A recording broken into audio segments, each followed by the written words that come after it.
Well, welcome again. We are continuing our coverage and trying to inform you as to the difference of the funding of our Congress of foreigners into this country. I've done 2 shows, and then last week I did another one showing you that we confronted Senator Rubio about the flooding of this nation with foreigners, refugees, and illegals coming across our borders. And many of them, I think in South Florida, 850,000, they said a couple of weeks ago, are now calling South Florida, Marco Rubio's home area, home. And we're funding them. There is one report that says it's $560 a day these unaccompanied minors cost. Another report said it's $17,000, almost $18,000 a year. And they've been coming in since 2012. I want to show you the difference today that we went to Miami to a resettlement department of Homeland Security, a resettlement. I don't know if it's the Department of State or Homeland Security. I'm not sure what their umbrella is. But we interviewed a wonderful director, Christian. We didn't know what we were going to get into when we started researching the refugee flooding of refugees into our nation, where the money came from, how much it was. But we found out with the interview that we did, I'm not sure if it was 2014 or 2015, but we went looking for the truth because our Congress, it is illegal to fund an illegal in this nation. The law, I've got it in reports I'm sending out. I need everybody to get on board with me. I'm going to take you and show you another major amount of money from our Congress.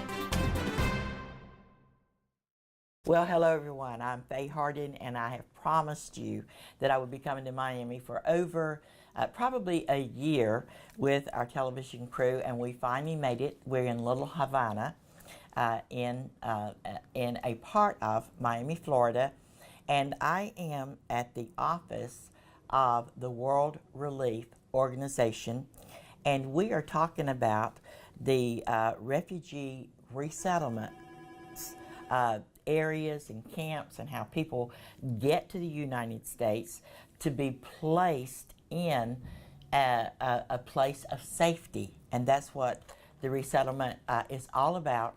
I have met a wonderful person that knows what he's talking about.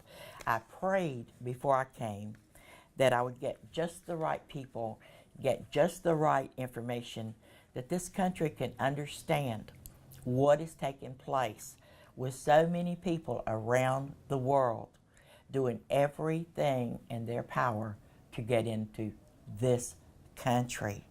It's because this country has been a home to so many nationalities from the very onset of our nation. So I'm talking to a fantastic director. His name is Guillermo. Is that right? Yeah. Guillermo. He would say it faster because I'm Southern. Luna. And I want you to welcome him.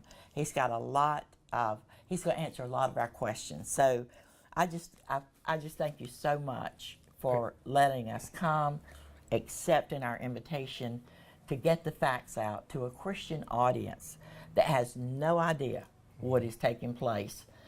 Past mostly their own block, but people are interested. So tell me a little bit about yourself and how you got to the United States and why. let's start there. Okay, thank you very much, Faye, and the audience. I'm Guillermo Luna, original from Guatemala, Central America. I came to the United States about 40 years ago, fleeing the difficulties in Central America at that time. Guerrilla warfare, threats, civil war that in 2 or 3 years killed over 200,000 people in the 3 countries. Well, let's now, for people who don't really pay attention, which most evangelical Christians do not, a lot of Protestants, a lot of other denominations, but who started the war, and what caused the uprising and the revolt that drove so many people out of the country? There are roots for revolt always. The discontent, the social the social problems of the countries. You know that Latin America has needs all the time. You see, has needs. Is not a rich part of the continent. Mostly Central America is agricultural, and there is poverty. And the beginning of this is very old. But in this particular case, in my case, there was this civil war going on in the 70s and the 80s. And I had to flee my own country, Guatemala, with my family and 3 small children. And I came to the United States looking for safety and freedom. How old were you then?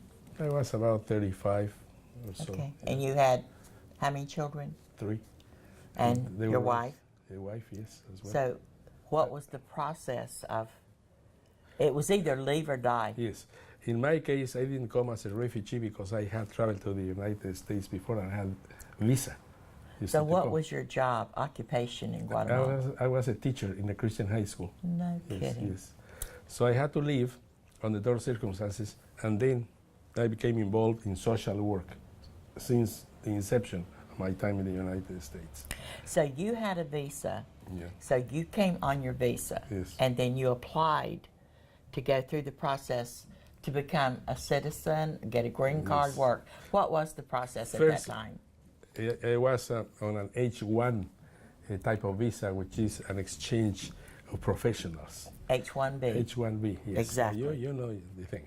So anyway, I came with that visa, and then I applied for a residence card. And how long did that take? It took 2 or 3 years, you see.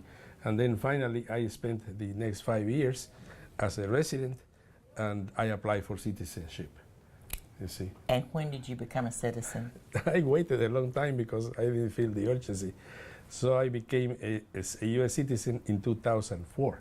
Now, that is very important because all of those years you enjoyed the freedom of America, Yeah, of course. the prosperity of America. You respected America. Very much so. I can tell that. I was a law-abiding citizen. But with the hope Yeah. of returning back Yes. to your country. This was not the end of the line for you. You No. kept the faith that your country would become a country that you could take your family back to and live where you wanted to live, where you were born. Okay, in my case, which is not typical of a refugee, is that the country did not fall into communism or civil unrest permanently. There were changes of government, and now it's a free democracy. So I have visited my country in several occasions. But my children grew up here. They are all U.S. citizens by now, and they work here in this country as well as I am. So anyway, that's why I feel attracted to be in social service, because I feel for the immigrant, I feel for the refugee and the asylee. Right. You see, that's why I'm doing this, otherwise I'll be selling cars. How long have you been with this organization? 7 years. 7? Yes.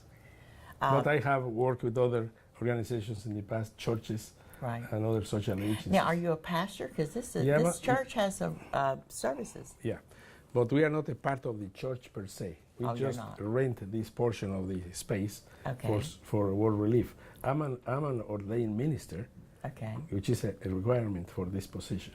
Is that a Protestant or? Evangelical Baptist. I'm a Baptist at this Are time. you Yes, serious? yes, I am. Well, God I'm is active good. in my church. I'm also a volunteer. Now, at my church. where's your church? In Miami. I know, but what church do you go to? Or do It you is Coral Park Baptist Church. Coral That's it. Park? Yes, Baptist. Okay. Yeah. And Let's go to another topic now. With what is taking place now, the flooding of our nation, they're coming from every gateway. Mm-hmm.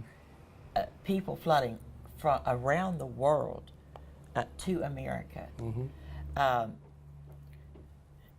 The I guess what the main areas they're flooding from now is the Middle East. Yeah. Okay.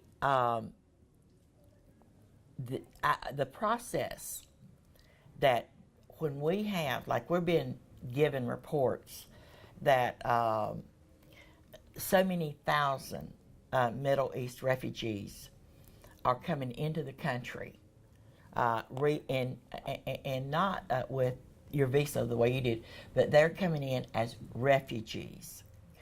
Can you explain a little bit what that means? Okay, it's not that easy, you see, for a refugee to come up here. Some have to wait up to 10 years in a refugee camp, waiting for a country to invite them. It's not just automatic that they go there and next day they are in Miami. It doesn't happen that way. They have to apply, they have to wait, and then when they qualify for consideration as refugee.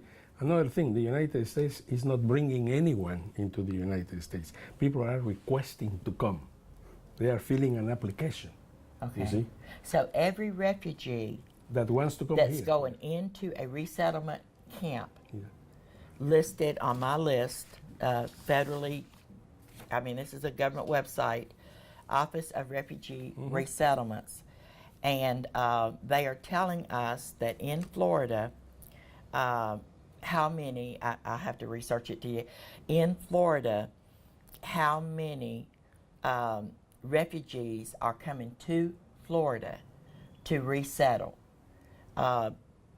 Thousands. Yeah, 3,000 or 4,000 every year.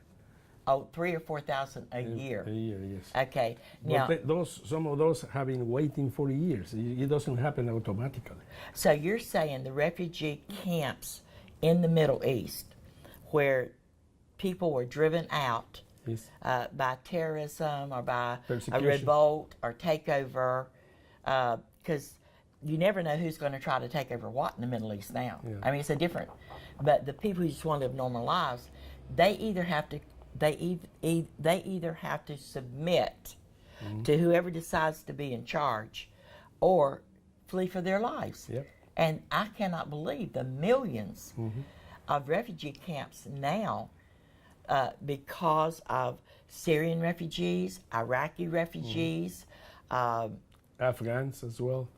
And Afghan refugees. There are millions of displaced people, and they're going into Jordan, which they can't take them. Or They're going Turkey. into Turkey, Yep. and they can't take them. Now we've got the Kurds sitting up on a hill, in unbelievable conditions. Absolutely. Now, it's going to take those people 10 years to fill out a form to get into America, into the They system. can fill out the form the same day they get there.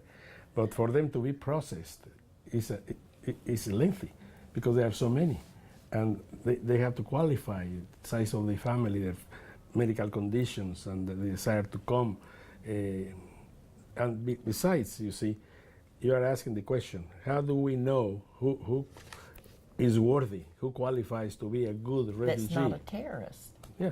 Playing a part. That is the job of the United States Immigration Service and the agencies that are specialized in that. There is So it's not the Department of Homeland Security? Yes, beginning. There's a combination of agencies. Okay, Yes. but the first agency qualifies to get, you don't know. Okay, I'll I find don't know. out. They have a special, they call it the process- processing center of the United States in Jordan or Turkey. Their processes. I got now you. they have opened up other centers in Okay. South America as well. So anyway, there is a screening process, Faye, that is Okay. very thorough.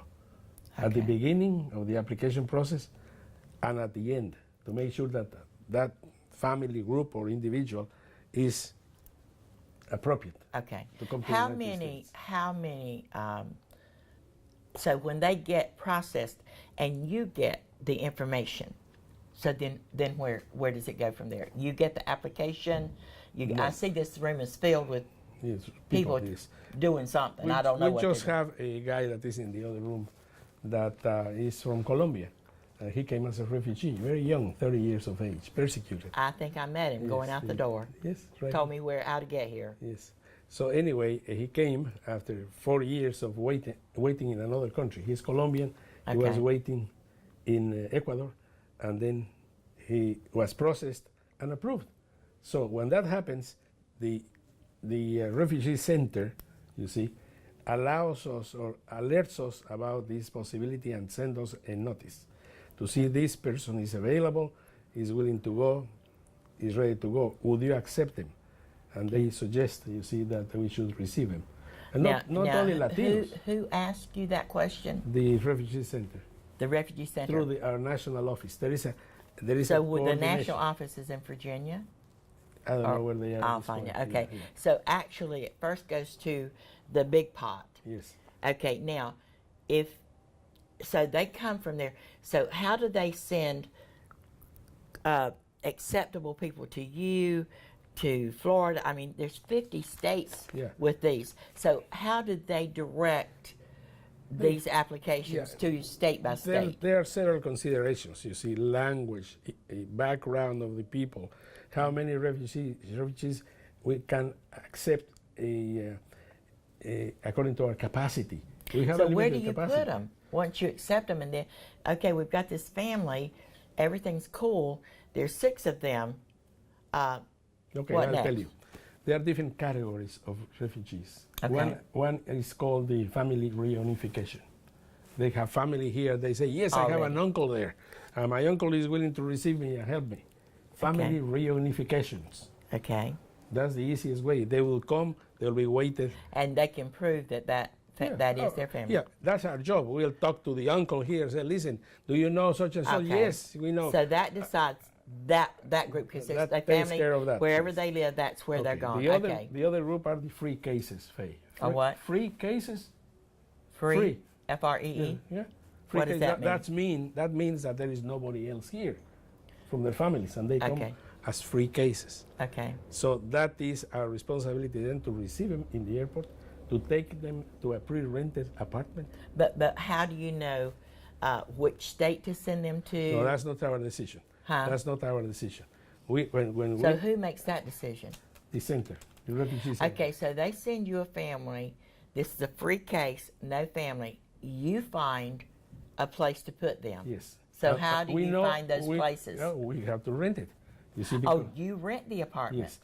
And each refugee. They're not adopted by another American. So you rent them a home. Yes. Okay. And you pay for it. Yeah. Okay. Each refugee comes with a temporary budget for 4 to 6 months of expenses, basic expenses. Based on how many? How many are in the family group, you see. It depends on the size of the group and the ages and all that. Okay. So our responsibility is to find them a place to live, Okay. to take them the next day to the Social Security offices to request their Social Security card. You mean a refugee coming into this country immediately gets a Social Security card? Oh, yeah. Yes. He they just got here. Yeah, because he came legally. He's a refugee. He's a citizen. No. Oh, just No, a Social he's Security just a card. Social Security card. Then along with that, we request his AED. What is that? EID, excuse me, EID, the Employment Authorization Document, Okay. working permit. The work permit. Okay. Yeah. The two of them come together so they can find jobs. Because nobody here can hire anyone without those documents because he will be heavily fined. Okay. Okay. Then third, we have to take the children to school. Okay. Then next, we have to take them to a health clinic to be What screened. if they don't speak the language? It doesn't matter. You see, we'll go through translators with them. So how many in this area, how many refugees do you think have been sent to you for this area in the past 6 months? It will be about 150, 200. Okay. Yeah. The language problem. We have, of course, connections with translation agencies over the phone. But most of our refugees, the ones they are sent to us, you speak Spanish are from the Caribbean basin, are Cuban, and they speak the language. Okay, so you're not really dealing with the Middle East ones Yes, yet. we do. Occasionally, we are sent Iraqis, Afghans, and other Burma, and other nationalities. And we have to deal with that, but in smaller numbers. So basically, in 6 months, how many do you think they've sent you from the Middle East? It would be a few, 6 to 10. Not that many. Because This is not where they're sending The them. reason for that is that when someone from a different country, language, and all that comes to Miami, they find themselves very, how can I say, facing difficulties. Who's going to give them a job if they don't speak the language? They speak Arabic. That's right. Let's say. I mean, how long is it going to take for them to be able to But you get them an communicate? apartment, Yeah. get them a social security number, get them set up for their workers permit, and then what else? Then Is there anything we else? try to find them a job, you see. Okay. And then that's not easy for certain nationalities. For example, there are certain nationalities that, for example, in which women are not supposed to be working by themselves. Okay. Decent women don't want to work by themselves, Okay. you see. Well, we're going to have to continue this. It's a great interview, and we will. So we'll be right back and let you know more about our special report on the resettlement of refugees in our country. Hi, I want all of our new viewers, and maybe those that have not signed up, to get our weekly prayer bulletin. It is a must. It is a much sought after direction to keep you understanding that God can save America. Make a donation and call 855-887-7321 and ask to be put on our mailing list, and we will do it straight away. I have the 2014 warning of what's coming to pass with children coming across our border, how the laws were changed, how the money was designated. Also, I have this week's 2018 showing what has come to pass and how the Congress has shaken us down in a way you cannot imagine, plus the 3 presidents before them. People, seniors need our help. Congress must be removed in November. I just want my intercessors, friends, partners, and viewers to know that we use this program to inform people who care about America, who recognize that we are in a spiritual problem, a spiritual battle, and that with the help of God, the name of Jesus, accurate prayer, and action, we can turn this country around. We're also in a serious, very serious time. I don't know if you realize it or not, but we had a United States Senator, a woman, just a couple of days ago, that said that a lady that is a candidate for the Supreme Court of the United States would not be qualified because she was a member of a prayer team, a prayer group, and that is signs of being a member of an occult. That's Senator Dianne Feinstein. Are we going to continue to allow this kind of slander, abuse, and mocking of God to take place by people we've elected to office? And I'm working so diligently to bridge the divide in this nation. We are going to actually do an avenging of the blood in Missouri in August. I don't know if this program airs before August the 10th, but we've had it if it has. If not, we invite you to join us for a major breakthrough in praying at the Wilson battlefield in Springfield. And our leaders are coming. If you want to know more about it, you can go on our website or email me or give us a call. But what we want the intercessors to know is God is greater. But we're being accused of being terrorists. Hillary Clinton has taken the conversation and whatever she says is fact. Her values are America's values. They are not. But the Christians seem to just hold back, and they don't ever confront the people who really are just pushing what they believe. Well, I believe that if we don't go and reach our children, we're going to pay a high price, not in this life, only in this life, but in the life to come. When we went to interview and to research what was going on with refugees in this country, our country is being flooded with people who deny our God. They do not honor our Constitution. They have no respect for the president, the Oval Office, the laws of our land, and they are being paid by our Congress to do that. Now, we can get mad at the people that's taking everything they're giving them, or we can get to the root of the matter, which is we've elected members of Congress who have more respect for illegal aliens and lawlessness than they do for our Constitution, the laws of this land, the President of the United States, and in November, we must vote them out. What they've done, especially to the seniors, we've got seniors, I've got letters, I think $416 a month was the least anybody's written me. But we've got to stand up for the rights of the citizens of this country based on biblical principles. So I just want you to see that June the 20th, 2014, unaccompanied children from Central America is a headline of one of the reports in my Face Facts for July the 5th. And it says the Obama administration, this is 2014, is projecting that it will need to cope with at least 75,000 unaccompanied children legally crossing the U.S.-Mexico border in FY 2017. Well, it is 2017, and they pretty close reached that. People, I need your support. Will you call my 800 number and say, Faye, I support you. Faye wants to hear from you.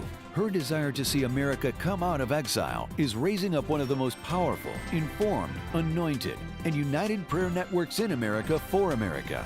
She is organizing Christians for the U.S. Constitution to give uncompromising believers back their voice and witness. If this program has blessed you and you believe in what Faye is doing, contact her, pray with and for her, partner with her. She would love for you to host an Insight rally in your church or city.